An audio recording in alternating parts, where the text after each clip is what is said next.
begins in Guatemala. These rebel troops, backed by air power, have compelled the ousting of Guatemala's pro-communist regime and have won a ceasefire from government forces. That red rule in Guatemala is over is grimly symbolized by the determination of the insurgents themselves and by this effigy of ex-President Arbenz, who fled the country. The sign reads, "Go back to Russia." You know, there were some people during the Arbenz regime that said that there was a question as to whether it was truly a communist regime and as to whether it was controlled by Moscow. We have here the proof that there was no question whatever. There was no doubt at all that Russia controlled all the communists here in Guatemala, sir. In other words, the Arbenz regime was not a Guatemalan government. It was a foreign government controlled by foreigners. That's it, sir. Well, what happened was that they went up there and caused great bloodshed and great damage, which has never been corrected even to this day. That started the whole thing in Guatemala, and what we're having all this trouble today.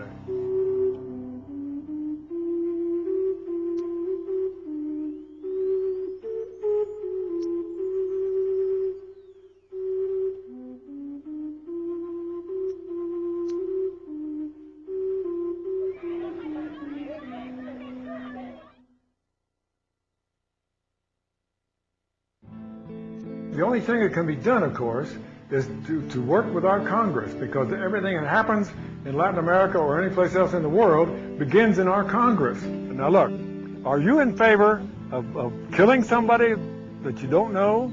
Are you in favor of torturing somebody? Are you in favor of locking people up in dungeons and things? Are you really in favor of that? Because I don't think you are.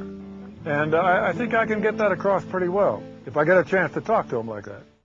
I feel that because of the problems that I went through, the realizations that I came to, the efforts that I've taken to counter, people may call it this monster, that I am contributing so much now that I could not have contributed had I not joined the agency.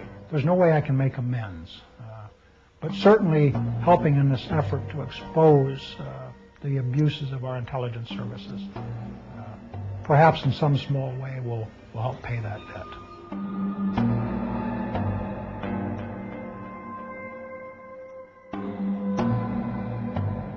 In an organization that celebrates loyalty and secrecy, the public confessions of these former agents have been hard to swallow. But as revelations of the agency's failures and deceit pile up, the courage to speak out has spread from one agent to another. I promise that I will do as much as I can for peace in Latin America. Thank you very much. A number of us have organized this group of former U.S. Intelligence people, and we are very serious because we have, and because of the experience we have, we believe that we should have a certain amount of influence in the Congress and in the government. Frank Church, the late chairman of the Senate Select Committee to study intelligence, concluded that covert operations was really a semantic disguise for blackmail, sabotage, assassination, whatever the United States wanted to do to influence other countries to its will. In small ways, Congress has pressured the CIA to reform itself. Hundreds of individuals who smuggled drugs, tortured, and murdered in the name of the agency have recently been purged from its payroll, and oversight committees have been created to monitor the agency's activities. One of my biggest jobs was to get the CIA to understand that they could do their secret operations at the same time that we were keeping the Congress adequately informed. Wasn't it easy to overcome that dichotomy, because the CIA people just assumed that if you told the Congress, it was all over the newspapers the next day. Wasn't really the case. But it is similarly true that many of these congressmen and senators become members of a covert club. If they're given access to the information, then they consider themselves to be on the inside. They don't share it. So all too often they are co-opted into a system of secrecy that contributes to a major intelligence scandal every 5 or 6 years or so. The great problem for the Central Intelligence Agency today is that it completely missed the end of the Cold War.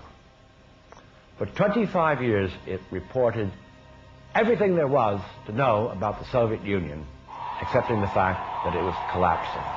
The great question is whether we should abolish it. We should abolish it. Weapons intelligence, put it in defense. Political intelligence, put it with the State Department, which is where the president should be turning for that kind of advice. And economic information, well, that's open and public the world over. But until the American public know how much the CIA receives in money every year, and know how many people they have, and what they're doing all over the world, the CIA will continue to bumble along in some sort of romantic role that they've ascribed unto themselves, and the American people attribute to the CIA, because we know nothing about it.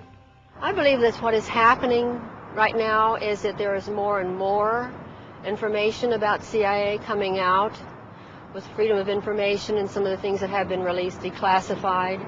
We're finding out a lot of things, and I think that the American people are going to say, no, we can't do that. It's immoral.